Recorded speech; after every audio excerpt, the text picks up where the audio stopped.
நீ பேரழகில் போர் நடத்தி என்னை வென்றாய். கண் பார்க்கும் போது பார்வையாலே கடத்தி சென்றாய். நான் பெண்ணாக பிறந்ததற்கு அர்த்தம் சொன்னாய்.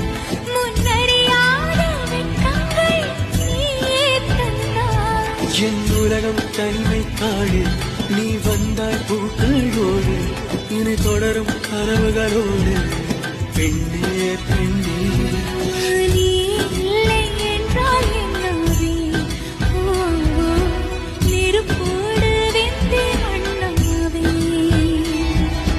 உன் பேரை சொல்லும் போதே உள் நெஞ்சில் கொண்டாட்டம். உன்னோடு வாழத்தானே உயிர் வாழும் போ